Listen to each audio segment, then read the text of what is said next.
പോലീസിനെയും ആഭ്യന്തരമന്ത്രിയെയും സാമൂഹിക മാധ്യമങ്ങളിലൂടെ വെല്ലുവിളിച്ചതിന് റിമാൻഡിലായ അർജുൻ ആയങ്കിയെ കോടതി 3 ദിവസത്തേക്ക് പോലീസ് കസ്റ്റഡിയിൽ വിട്ടു.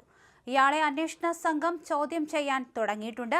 തലശ്ശേരി സബ് ജയിലിൽ റിമാൻഡിലായിരുന്ന അർജുൻ ആയങ്കിയെ കഴിഞ്ഞ ദിവസം രാവിലെയാണ് തലശ്ശേരി ചീഫ് ജുഡീഷ്യൽ മജിസ്ട്രേറ്റ് മുൻപാകെ ഹാജരാക്കിയത്. കണ്ണൂർ സിറ്റി സൈബർ പോലീസിന്റെ ഹർജിയിൽ പ്രൊഡക്ഷൻ വാറന്റ് പുറപ്പെടുവിച്ചതിനെ തുടർന്നാണ് കോടതിയിൽ ഹാജരാക്കിയത്. 5 ദിവസത്തെ കസ്റ്റഡി പോലീസ് ആവശ്യപ്പെട്ടെങ്കിലും മജിസ്ട്രേറ്റ് ബി കരുണാകരൻ 3 ദിവസം അനുവദിച്ചിട്ടുണ്ട്. മെയ് 3-ന് രാത്രി കോതമംഗലം പുന്നേക്കാടുള്ള റിസോർട്ടിൽ അർജുൻ ആയങ്കിയും സുഹൃത്തുക്കളും ഒത്തുകൂടിയ സംഭവത്തിലാണ് പോലീസ് കേസ് രജിസ്റ്റർ ചെയ്തത്. എറണാകുളം റൂറൽ പോലീസിന്റെ അന്വേഷണത്തിൽ നടത്തിയ ഓപ്പറേഷൻ സ്റ്റീൽ ബെഡ് നടപടിയുടെ ഭാഗമായിരുന്നു കേസ്.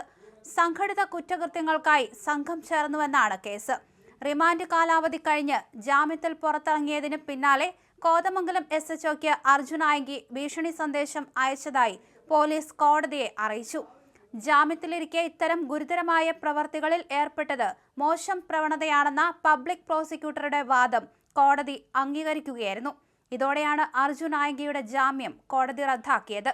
ജാമ്യം റദ്ദാക്കിയതോടെ അർജുൻ ആയങ്കി ജയിലിൽ തുടരേണ്ടി വരും.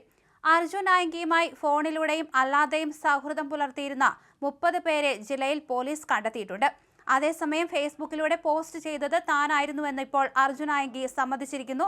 വൈഫൈ ഉപയോഗിച്ചാണ് താൻ നെറ്റ് എടുത്തതെന്നും അർജുൻ ആയങ്കി പറഞ്ഞു. നേരത്തെ സുഹൃത്താണ് ഇത്തരത്തിൽ പോസ്റ്റ് ഇട്ടതെന്നായിരുന്നു അർജുൻ ആയങ്കി പറഞ്ഞത്.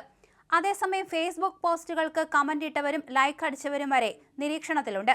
വാട്സപ്പ് സന്ദേശം, വാട്സപ്പ് കോളുകൾ, ഫേസ്ബുക്കിലെ ലൈക്കും കമന്റും എന്നിവയെല്ലാം പോലീസിന്റെ നിരീക്ഷണത്തിലാണ്. കൊള്ളാമണ്ണ, ധൈര്യമായി മുന്നോട്ട് പോകൂ തുടങ്ങിയ പോസ്റ്റുകളൊക്കെ ഉണ്ടായിരുന്നു. ക്രിമിനൽ കേസിൽ ഒളിവിലിരിക്കെ ആഭ്യന്തര വകുപ്പ് മന്ത്രിക്കും പോലീസിനുമെതിരെ സാമൂഹിക മാധ്യമങ്ങളിലൂടെ വെല്ലുവിളി നടത്തിയ അർജുൻ ആയങ്കി ഞായറാഴ്ച പുലർച്ചെ കണ്ണൂരിലാണ് അറസ്റ്റിലായത്. അർജുൻ ആയങ്കിയെ തേടി രാത്രിയിൽ മല്ലപ്പള്ളി കാട്ടാമലയിൽ മണിക്കൂറുകളോളമാണ് പോലീസ് പരിശോധന നടത്തിയത്. ശനിയാഴ്ച രാത്രി പരിശോധന നടത്തി മടങ്ങിയ പോലീസ് അർദ്ധരാത്രിയോടെ വീണ്ടും എത്തി ഞായറാഴ്ച പുലർച്ചെ വരെ പരിശോധിച്ചു. എന്നാൽ ഗുണ്ടാ പ്രവർത്തനങ്ങൾക്ക് തടയിടാനുള്ള ഓപ്പറേഷൻ ഗ്രിപ്പിന്റെ ഭാഗമായുള്ള പരിശോധനയാണ് നടന്നതെന്നാണ് പോലീസ് പറയുന്നത്.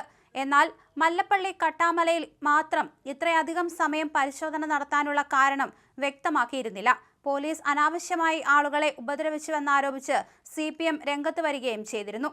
എന്തായാലും അതിനൊക്കെ പിന്നാലെയാണ് ഇത്തരത്തിൽ അർജുൻ ആയങ്കി പിടിയിലായത്.